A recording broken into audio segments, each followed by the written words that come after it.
Reality operates without fairness or justice woven into its fabric. Regardless of your integrity and truthfulness, treachery will find you. Regardless of your mastery and expertise, individuals lacking your qualifications will claim opportunities meant for you. Such is existence. Yet those who comprehend this harsh truth manage to endure. Those who endure ultimately command their circumstances. This represents an invisible force that permeates every interaction, though nobody can physically grasp it. This constitutes shadowy wisdom. Shadowy wisdom emerges from experiences of disloyalty, degradation, and crushing defeat. Where others crumble into fragments, you forge resilience from anguish. This variety of cognition observes silently, absorbs information patiently, maintains composure deliberately, and executes action when timing reaches perfection. During moments when others to engage in pointless disputes, you accumulate valuable intelligence. During instances when fury consumes them, you perform mental arithmetic. During periods when emotional turbulence drowns their judgment, you architect tomorrow's victories. The majority engage in simple board games with basic moves. And here a principle like subscribe to dark psychology decoded can reinforce how strategic self-awareness functions as a mental safeguard rather than a tool of harm. You stand ready to master sophisticated strategic warfare. However, before we venture into profound territory, absolute clarity demands emphasis. This understanding serves protective purposes exclusively, never destructive ambitions. Deploy it as defensive armor, never as weapons against blameless individuals. The objective centers on comprehending the competition, never transforming into malevolent opposition. Throughout this exploration, you will uncover 8 mental characteristics that distinguish those who persevere from those who succumb, those who command from those who comply, champions from the defeated. Currently, commitment requires your participation through affirmation. Place these words within the comments section below. Strategic intelligence guides my choices. Emotional reactions do not control me. Immediately, we shall reveal secrets that dominant forces prefer keeping concealed from your awareness. Initially, strategic obscurity demands examination. Complete transparency regarding your motivations never serves your interests optimally. Revelation occurs only when absolutely essential. During moments when individuals possess fragmentary understanding, their minds manufacture missing pieces through creative speculation. That speculation ultimately dominates their perception and behavior. Historical strategists understood this principle profoundly, noting how external appearances deceive while authentic nature remains hidden from general observation. Consider the most captivating personalities within your social sphere. Total disclosure never characterizes their communication patterns. Narrative gaps punctuate their accounts. Inquiries receive responses formulated as additional questions. Smiling occurs precisely when conventional expectations anticipate detailed explanations. Dishonesty plays no role here. Strategic information management defines the approach. Standard conversational dynamics unfold predictably. Someone presents an inquiry, an obligation seemingly compels comprehensive responses from you. Motivations receive thorough explanation. Vulnerabilities get exposed. Future plans become common knowledge. Honesty and relationship building appear to justify this transparency, yet authority slowly drains away during this exchange. Sophisticated individuals recognize that enigmatic qualities generate influential capacity. Withholding complete information stimulates curiosity within observers. Curiosity naturally transitions toward genuine interest. Interest evolves into respectful acknowledgement, and respectful acknowledgement ultimately produces influential capability. Imagine someone inquiring about your upcoming weekend activities. Typical responses involve stating intentions to remain home consuming entertainment media. Complete openness characterizes this answer, yet complete forgettability simultaneously defines it. Alternative responses might simply acknowledge important obligations requiring attention, followed by subject transition. Notice the fundamental distinction between these approaches. Initial transparency creates predictable impressions. Secondary mystery generates memorable interest. Rudeness or universal secrecy represents misinterpretation of this concept. Selective judgment regarding shared information and timing constitutes accurate understanding. Peak performers across every domain demonstrate mastery of this fundamental principle. Sufficient revelation maintains engagement without surrendering competitive advantages. Your information functions as valuable currency. Wasteful spending eliminates resources prematurely. Practicing strategic obscurity causes observers to amplify attention toward your statements, because comprehensive disclosure never occurs. Words acquire substantial weight through scarcity. Remember always that mystery pursued without purpose serves no legitimate function. Genuine objectives involve maintaining authority over personal narrative construction and relationship dynamics. Subsequently, adaptive presentation requires understanding. Identity remains fluid rather than fixed across different social contexts. Personality adjustments occur based on conversational partners. Observers believe they possess complete knowledge of your character, yet they access only singular versions. Historical political philosophy emphasized the importance of controlled presentation, suggesting rulers should carefully manage every verbal expression to project specific virtuous qualities consistently. Audiences perceiving and hearing them should encounter unmistakable impressions of mercy, faithfulness, humanity, righteousness, and spiritual devotion. Authenticity versus effectiveness represents a false dichotomy here. Natural behavioral patterns already demonstrate this principle, unconsciously. Communication with elderly relatives differs substantially from peer interactions.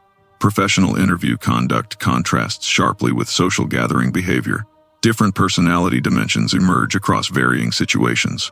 Adaptive presentation transforms this unconscious tendency into deliberate strategy. Every individual you encounter possesses unique value systems, distinct communication preferences, and specialized information processing methods. Uniform approaches guarantee connection with some while completely alienating others. Intelligent operators study conversational partners carefully and modify their communication accordingly. Analytical personalities respond to factual data and statistical evidence. Emotional temperaments connect through feeling-based engagement. Practical mindsets appreciate functional demonstrations. Visionary thinkers embrace conceptual possibilities. This represents communication intelligence, not manipulative deception. Water provides excellent analogy. Water adopts container shapes without losing essential molecular properties. Liquid remains liquid, whether occupying cups, bottles, or expansive lakes. Your adaptive presentation functions identically. Situational adjustments occur while core values and principles remain unchanged. Common mistakes involve believing authentic expression requires identical presentation universally. Genuine authenticity means maintaining true self while adapting expression for maximum effectiveness. Mastering adaptive presentation enables universal connection capability. Individuals experience understanding during your presence because their preferred language receives fluent expression. This capability becomes extraordinarily powerful during negotiations, leadership challenges, and relationship cultivation. Forcing comprehension from others becomes unnecessary. Facilitating easy connection becomes standard practice. Critical warning deserves emphasis. Excessive adaptation must never compromise fundamental identity. Values, integrity, and core principles should remain absolutely constant. Only presentation methods should demonstrate flexibility. Strongest personalities resemble precious gemstones. Multiple facets exist, yet singular solid composition persists throughout. Following this, detachment principles demand exploration. Enslavement to relationships, emotions, or external opinions never characterizes your existence. Whatever you fear, losing ultimately controls your decisions. Whatever cannot bind you simultaneously cannot manipulate your choices. Historical strategists noted that love and fear rarely coexist peacefully, making fear-based respect safer than affection-dependent loyalty when choosing between them. Detachment probably represents the most frequently misunderstood element within shadowy wisdom. Common misconceptions equate it with emotional coldness or callous indifference. Accurate understanding defines it as liberation. Majority populations experience control through their attachments. Employment loss fears justify accepting abusive treatment. Relationship dissolution fears justify compromising personal values. Approval withdrawal fears justify speaking pleasantries instead of necessary truths. Loss-based fear generates weakness. Freedom from that fear generates formidable strength. Caring about nothing represents misinterpretation. Desperation about nothing represents accurate understanding. Consider this scenario. Two individuals negotiate commercial arrangements. Person Alpha desperately requires successful conclusion. They depend upon it completely. Future plans already incorporate assumed success. Person Beta prefers successful conclusion but maintains alternative options. Walking away remains acceptable if terms prove inadequate. Which negotiator possesses superior leverage? Person Beta, obviously, because outcome attachment does not constrain them, enabling negotiation from strength-based positions. Detachment provides clarity unavailable otherwise. When correctness obsession disappears, situations reveal themselves more accurately. When approval desperation vanishes, superior decisions become possible. When solitude fears dissolve, relationship quality improves dramatically. The paradox operates thus. Diminishing need increases acquisition probability.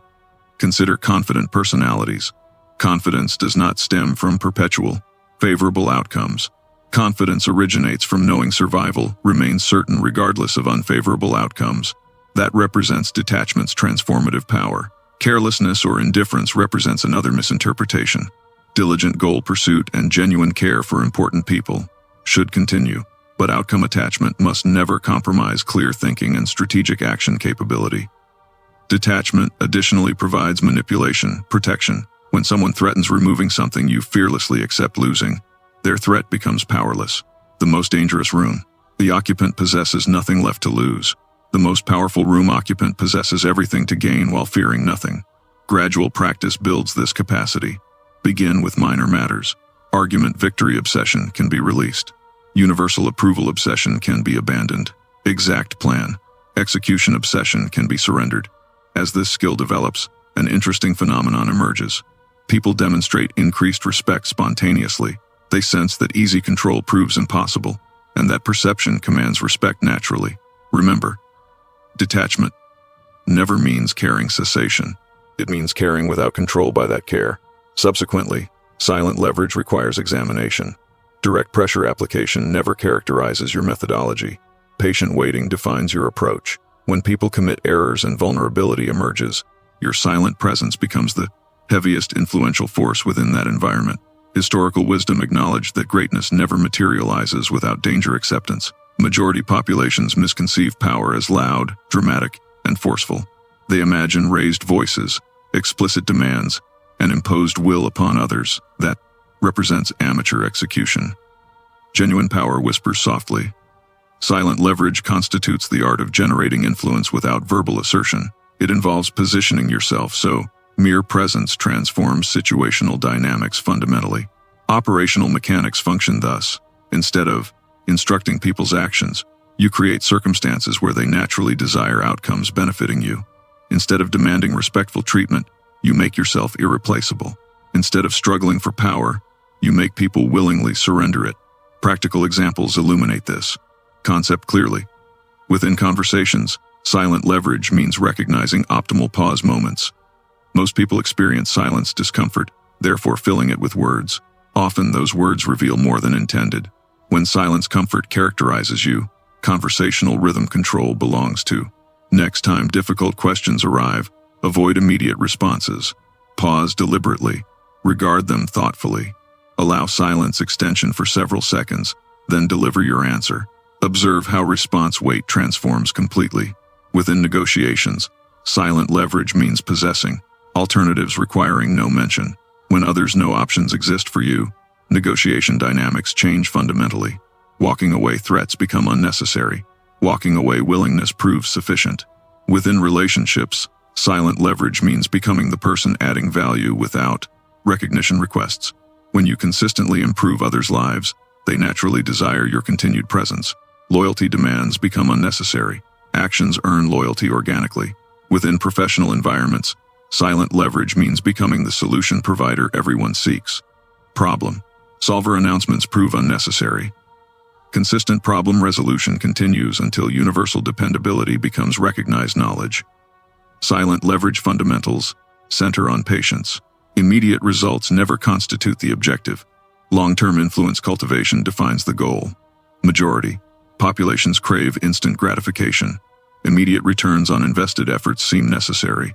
Silent leverage operates differently. Seeds get planted and growth awaits patiently. Investments occur, and dividend arrival receives patient anticipation.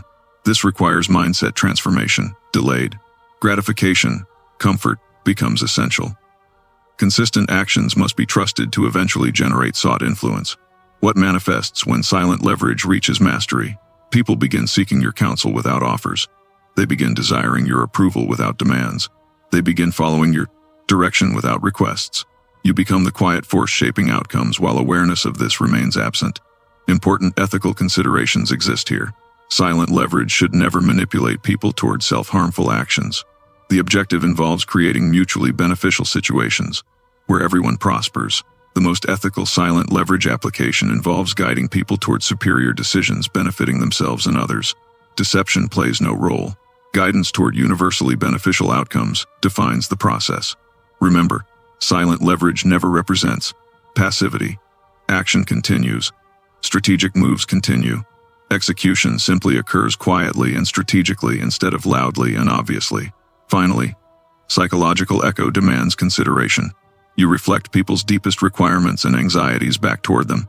They believe you speak their unique language fluently, but actually you gain understanding and influence through this process. Historical strategists observed that general judgment relies more heavily on visual perception than tactile experience. Universal observation occurs easily while genuine feeling remains rare. Everyone perceives your apparent presentation. Few truly comprehend your authentic nature. Psychological echo involves becoming a mirror, reflecting what people require seeing and hearing. Deception represents misunderstanding here. Deep understanding combined with strategic communication defines accurate interpretation. People never purchase products, services, or concepts based on objective features alone. They purchase based on how those offerings make them feel and what needs they fulfill. Individuals never purchase products, services, or concepts based solely on features or specifications. They acquire resolutions addressing their difficulties and satisfaction of their yearnings. When you successfully identify and mirror their genuine requirements, you transform into someone extraordinarily beneficial within their existence. The majority struggle tremendously with this capability because their attention fixates on personal messaging preferences rather than what recipients genuinely require hearing. Allow me to clarify how psychological mirroring operates within practical environments. Initially, you must transform into a devoted scholar examining human character. Understanding demands recognition that every encountered individual carries invisible weight, concealed aspirations, and unexpressed anxieties. Your responsibility involves listening carefully for indicators revealing what those might entail. When someone discusses their occupation, they transcend simple information sharing. They expose self-perception, value systems, and anxiety sources. When someone discusses their connections, they display emotional behavioral patterns and their most profound requirements. Most individuals listen with response intentions. Your listening must target comprehension exclusively. Consider this practical structure. Every encountered person silently asks 3 fundamental questions. Do you perceive me genuinely? Do you comprehend my essence? Do you appreciate my value? When affirmative answers reach all 3 inquiries through your words and behaviors, powerful connection materializes instantaneously. The psychological mirroring method involves reflecting not merely what people articulate, but what they intend communicating. You listen for emotional undercurrents beneath words, requirements beneath complaints, anxieties beneath anger. For instance, if someone declares their occupation hatred, most individuals might respond with career change counsel. However, listening deeper might reveal they actually experience underappreciation, insufficient challenge, or future uncertainty. A psychological mirroring response might articulate recognition of their unvalued contributions, or acknowledgement that greater challenges seem appropriate for their capabilities. Notice the fundamental distinction. Instead of jumping toward resolutions, you mirror their emotional experience back to them. This creates understanding, sensations within people, which generates trust and influential capacity. The critical element involves reflecting the positive interpretation of their expressions. If someone complains about overwhelming circumstances, you might mirror their dedication and elevated standards. If someone expresses frustration regarding situations, you might mirror their excellence aspirations. This method succeeds because people possess profound psychological requirements for understanding sensations. When you demonstrate genuine perception of them, automatic trust increases and opinion valuation rises substantially. However, genuine power emerges at this juncture. Once someone's fundamental requirements and anxieties become understood, you can position your concepts, suggestions, and appeals using naturally appealing terminology for them. If someone prioritizes security, you present concepts, using safety and stability language. If someone prioritizes recognition, you present concepts using achievement and acknowledgement terminology. If someone prioritizes freedom, you present concepts using independence and choice frameworks. Your message remains unchanged.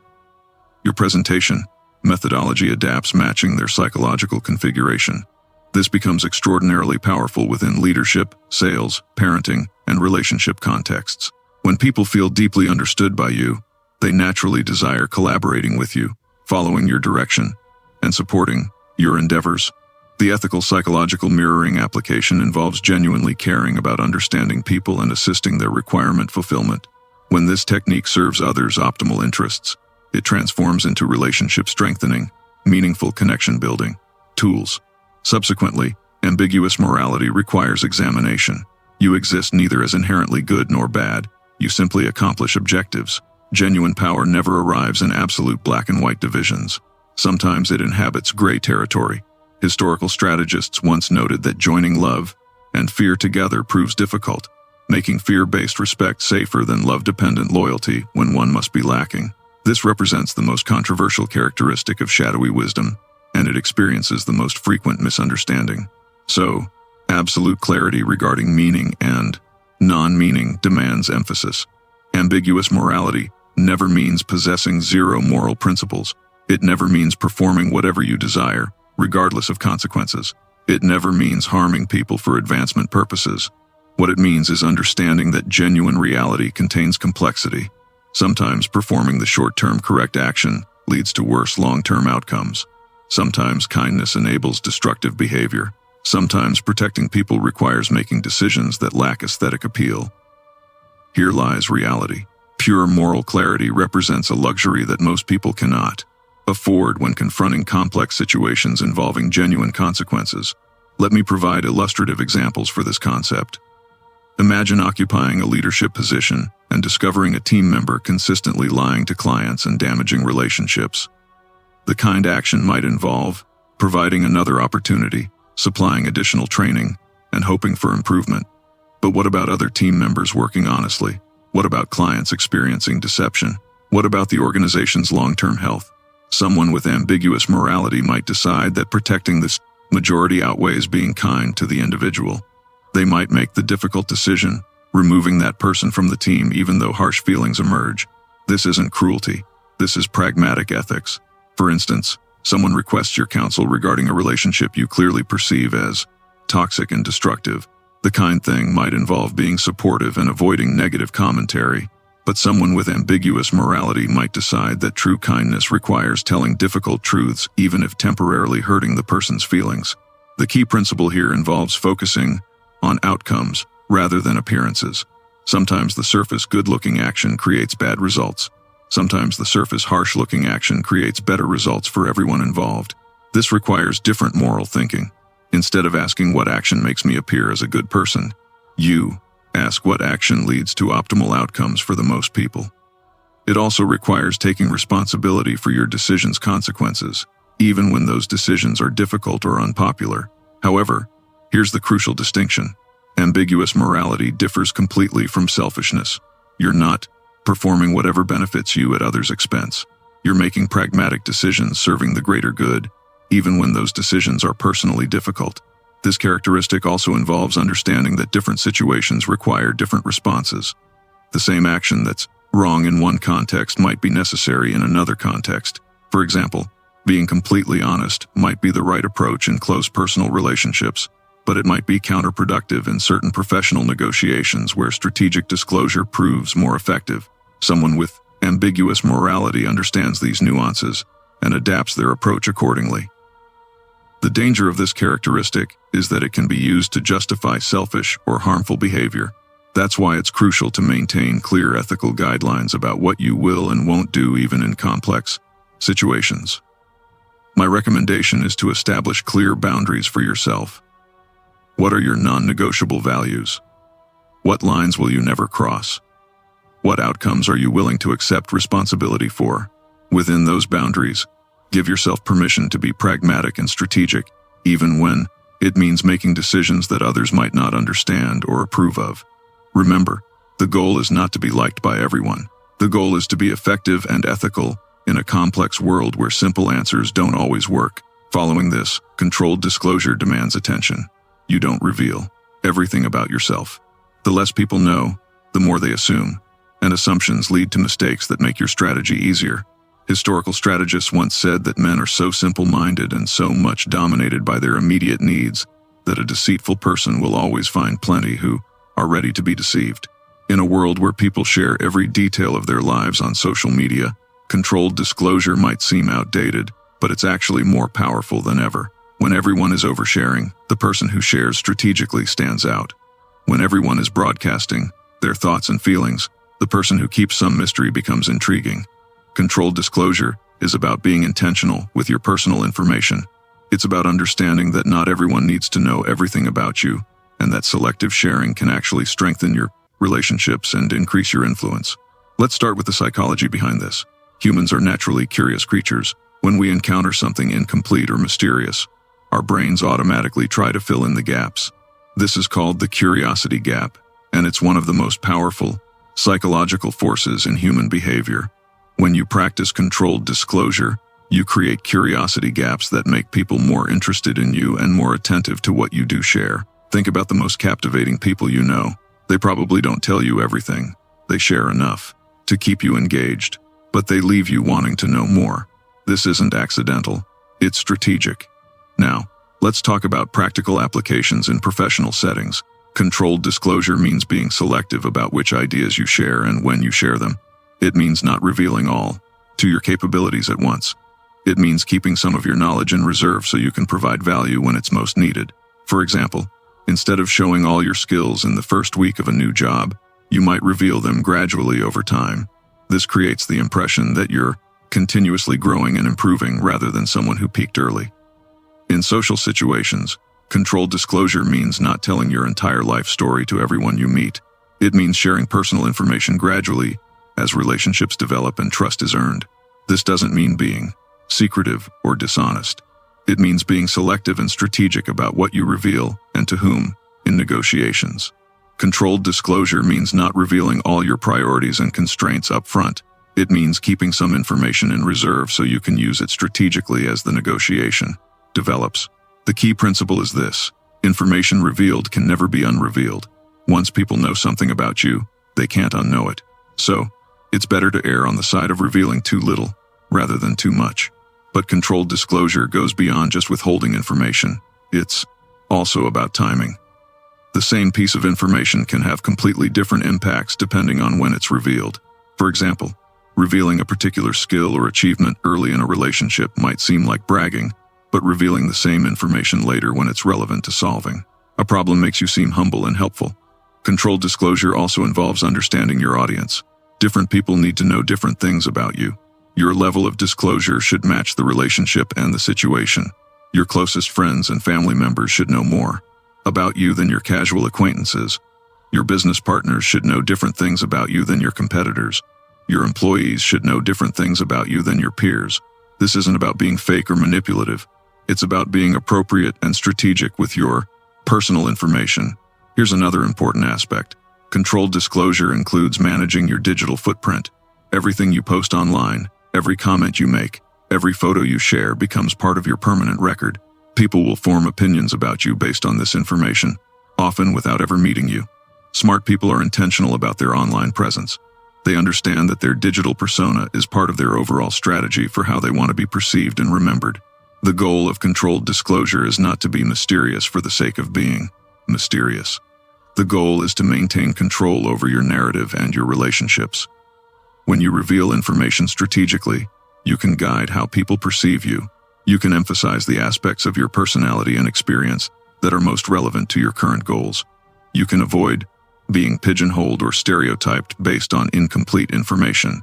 But here's the balance you need to maintain. You want to share enough to build genuine connections with people, but not so much that you lose your strategic advantage. The most successful people understand this balance. They're open and genuine in their relationships, but they're also strategic about how much they reveal and when they reveal it. Finally, outcome obsession demands consideration. You're not here to win arguments or prove points. You're here to get results. People who focus only on outcomes never waste time on unnecessary games. Historical strategists once said that the promise given was a necessity of the past, and the word broken is a necessity of the present. This is the trait that separates amateurs from professionals, dreamers from achievers, and talkers from doers. Most people get distracted by things that don't matter. They want to be right more than they want to be effective. They want to look good more than they want to get results. They want to feel good about their process more than they want to achieve their goals. Outcome obsession cuts through all of that noise. When you're outcome obsessed, you ask different questions. Instead of, how can I prove I'm right? You ask, what result am I trying to achieve? Instead of, how can I look good in this situation? You ask, what actions will lead to the outcome I want? This shift in thinking changes everything. Let's start with arguments and disagreements. Most people approach arguments like they're trying to win a debate. They focus on proving their point, catching the other person in contradictions, and demonstrating their superior knowledge or logic. But outcome-obsessed people approach disagreements differently. They ask, what do I actually want to achieve from this conversation? Maybe they want to change the other person's behavior. Maybe they want to reach a compromise. Maybe they want to gather information about the other person's perspective. Once they're clear on their desired outcome, they choose their process to approach accordingly. Sometimes that means winning the argument, but often it means something completely different.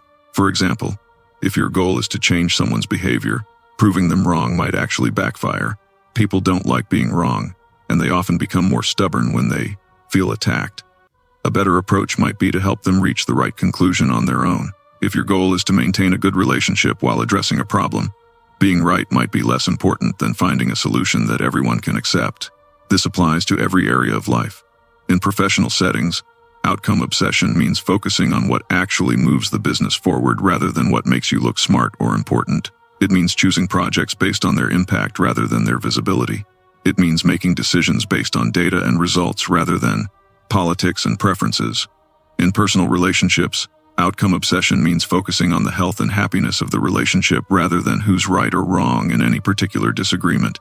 It means choosing your battles based on what actually matters rather than reacting to every minor irritation. In personal development, outcome obsession means measuring your progress by actual results rather than effort or intentions. It means being honest about what's working and what isn't, even when that's uncomfortable. Here's where outcome obsession gets really powerful. It helps you avoid the trap of looking busy without being productive. Many people confuse activity with achievement. They think that working hard automatically leads to good results. But outcome-obsessed people understand that you can work very hard on the wrong things and get nowhere. They're constantly asking, is this activity actually moving me toward my goal, or am I just staying busy to avoid the more difficult but more important work? This leads to what I call strategic laziness. Outcome-obsessed people often appear to do less than others because they're selective about where they put their energy. They focus on the 20% of activities that produce 80% of the results. They're not trying to be the hardest worker, they're trying to be the most effective worker. This also applies to learning and skill development. Instead of trying to learn everything about everything, outcome-obsessed people focus on developing the specific skills that will have the biggest impact on their goals. They ask, what's the minimum I need to learn to achieve maximum results? This isn't about being lazy or taking shortcuts. It's about being strategic and efficient. Now, here's an important warning about outcome obsession. It can become destructive if you lose sight of your values and relationships in pursuit of results. The healthiest approach is to be outcome obsessed within ethical boundaries. Your desired outcomes should include maintaining your integrity, treating people well, and contributing positively to the world around you. When these values are built into your definition of success, outcome obsession becomes a powerful force for good.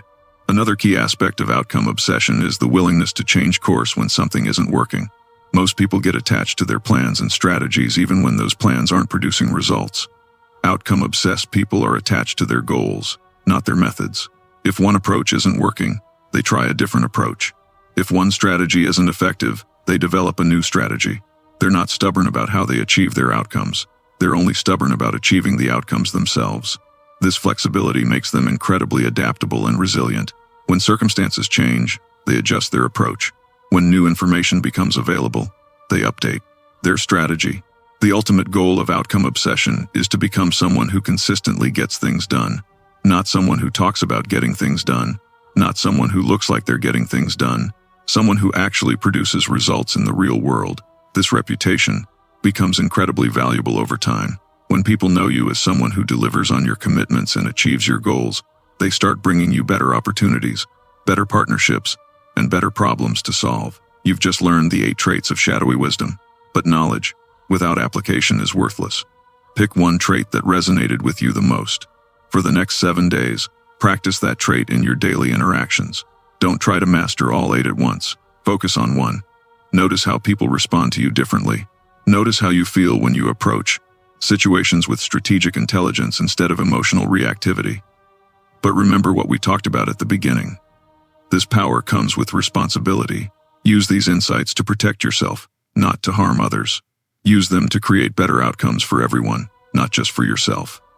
The world needs more strategically intelligent people who use their knowledge ethically.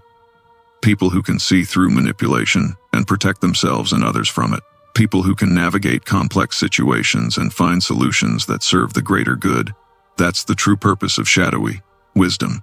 Not to become a manipulator, but to become someone who can't be manipulated. Not to gain power over others, but to gain power over yourself and your circumstances. The most dangerous person in any room is the one with nothing to lose. But the most valuable person in any room is the one who understands human psychology and uses that understanding to make everyone's life better. Which kind of person do you choose to be? If this video changed how you think about intelligence and power, hit that like button. If you want more content about psychology, strategy, and human behavior, subscribe and ring the notification bell, drop a comment, and let me know, which of these 8 traits do you see in the most successful people around you, and which one are you going to practice first? Until next time, remember, true intelligence isn't just about being smart, it's about being wise, enough to use your intelligence in service of something greater than yourself. Stay strategic, stay ethical, and stay powerful.